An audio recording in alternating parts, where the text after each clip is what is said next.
السلام علیکم۔ آج جمعہ ہے، مارچ کی 31 تاریخ۔ پاکستان میں اس وقت شام کے 7، بھارت میں 7:30، اور یہاں ہمارے اسٹوڈیوز کی گھڑیوں میں صبح کے 10 بج رہے ہیں۔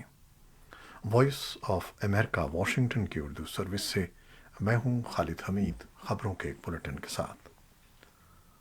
امریکہ کے سابق صدر ڈونلڈ ٹرمپ پر نیو یارک کی گرینڈ جیوری نے جمعرات کو فرد جرم عائد کرنے کا فیصلہ کیا ہے۔ ان پر الزام تھا کہ 2016 کے صدارتی انتخابات سے قبل انہوں نے اسکینڈل سے بچنے کے لیے اسٹار می ڈینیلز کو خفیہ طور پر رقم ادا کی تھی۔ اسٹار می ڈینیلز کا اصل نام اسٹیفنی کلفرٹ ہے۔ وہ پورن انڈسٹری میں 2 دہائیوں سے کام کرنے والی اداکارہ ہیں۔ وہ پورن فلموں کی ہدایت کاری بھی کر چکی ہیں۔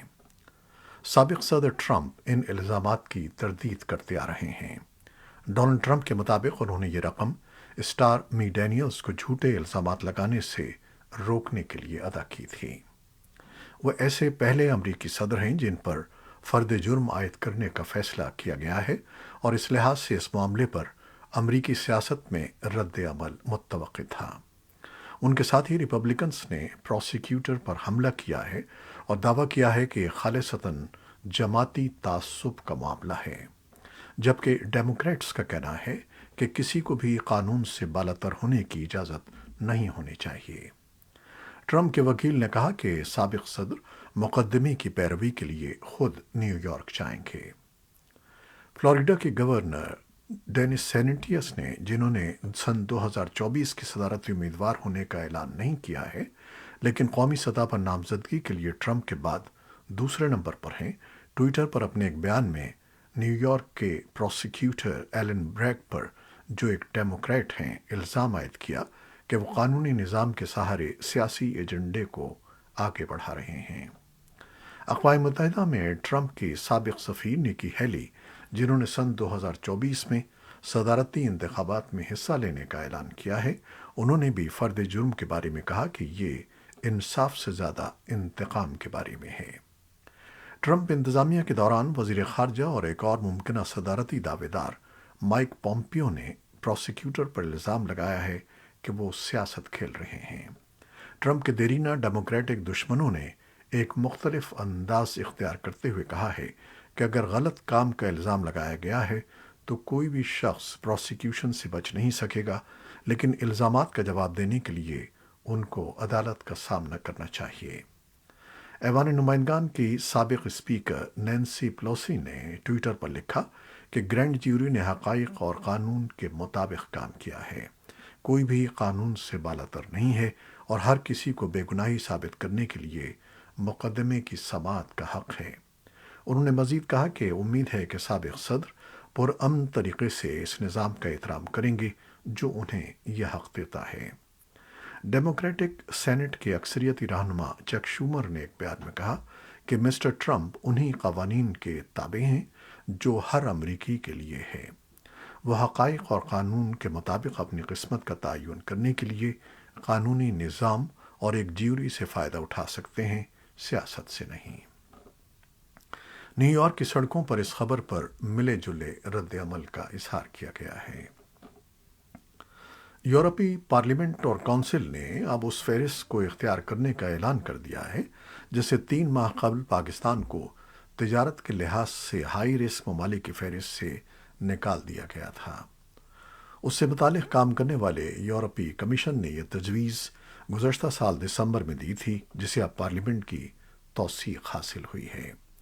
ماہرین کا خیال ہے کہ اس عمل سے پاکستان سے اپنی مصنوعات یورپی یونین میں فروخت کرنے والے تاجروں اور اداروں کو آسانی ہوگی، اور اس سے فریقین کے درمیان تجارتی حجم کو مزید بڑھایا جا سکے گا۔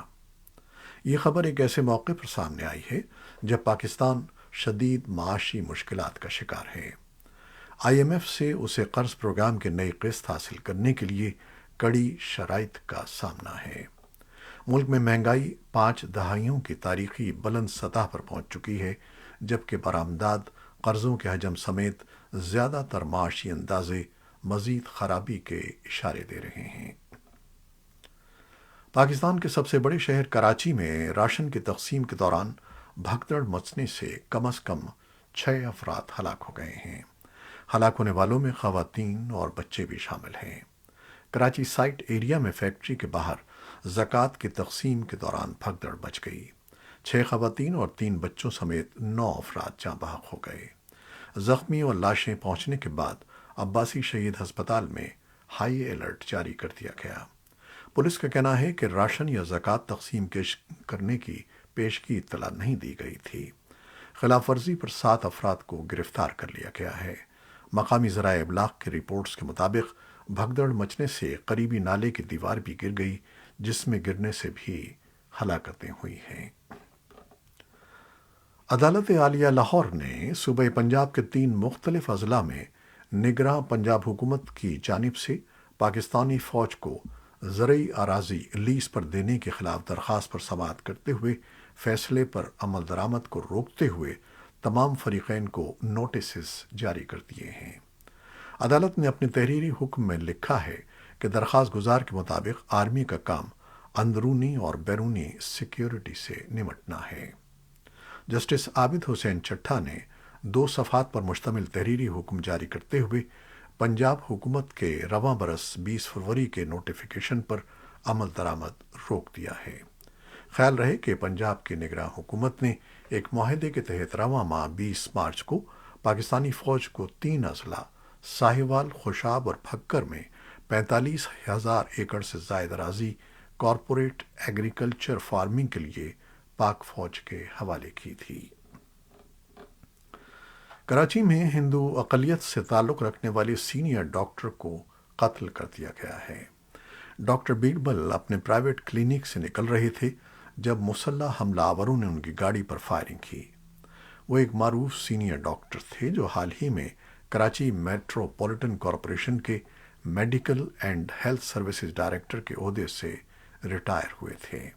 پولیس کا کہنا ہے کہ ابتدائی تفتیش کے مطابق یہ ٹارگٹ کلنگ ہے۔ پاکستان میڈیکل ایسوسی ایشن کے secretary general doctor Abdul Ghafoor Shoro نے اس واقعے کی غیر جانبدارانہ تحقیقات کا مطالبہ کیا ہے۔ زیادہ تر ہندو برادری سندھ میں آباد ہے اور اس کمیونٹی کے بہت سے معروف ڈاکٹر ملک میں خدمات انجام دے رہے ہیں۔ پاکستان کے صوبہ خیبر پختونخوا کی سب سے بڑی عدالت پشاور ہائی کورٹ کی جج جسٹس مس مسرت ہلالی 1 اپریل سے اسی عدالت کی چیف جسٹس کا عہدہ سنبھال رہی ہیں۔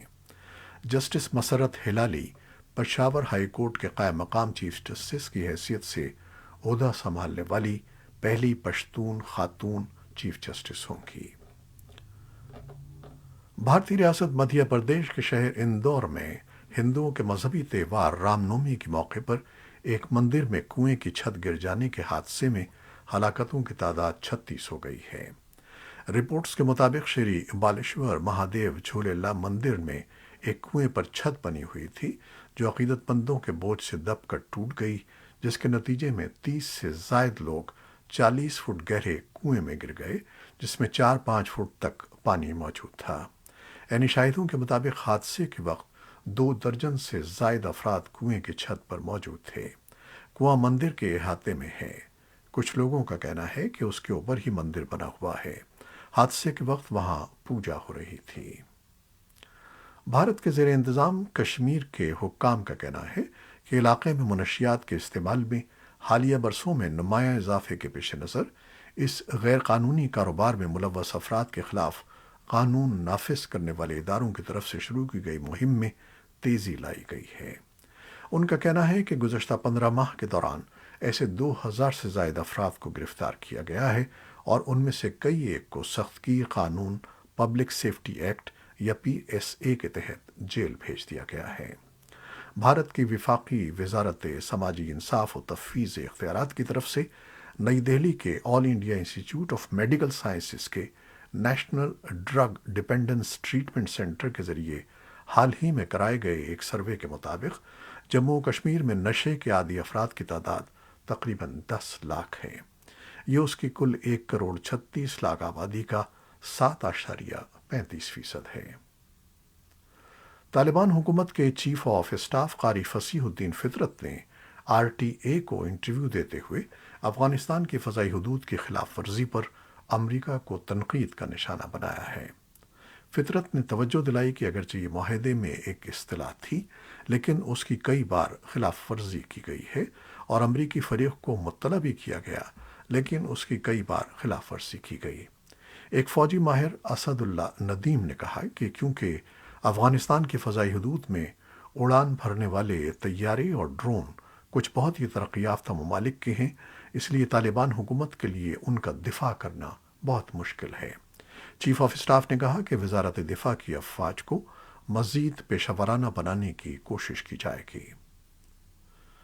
افغانستان کے شمال مشرقی صوبے بدخشاں میں طالبان حکام نے وائس آف امریکہ کو تصدیق کی ہے کہ طالبان کی نشریاتی پالیسی کی مبینہ خلاف ورزی پر ریڈیو صدائے بانوان کو بند کر دیا گیا ہے، لیکن بدخشاں صوبے کے انفارمیشن اینڈ کلچر ڈائریکٹوریٹ کے سربراہ مولوی معز الدین احمدی نے کہا کہ اگر ریڈیو انتظامیہ قابل اعتماد معلومات فراہم کرے اور اس بات کی ضمانت دے کہ اسٹیشن موسیقی نشر نہیں کرے گا تو ریڈیو کو اپنا کام دوبارہ شروع کرنے کی اجازت دے دی جائے گی۔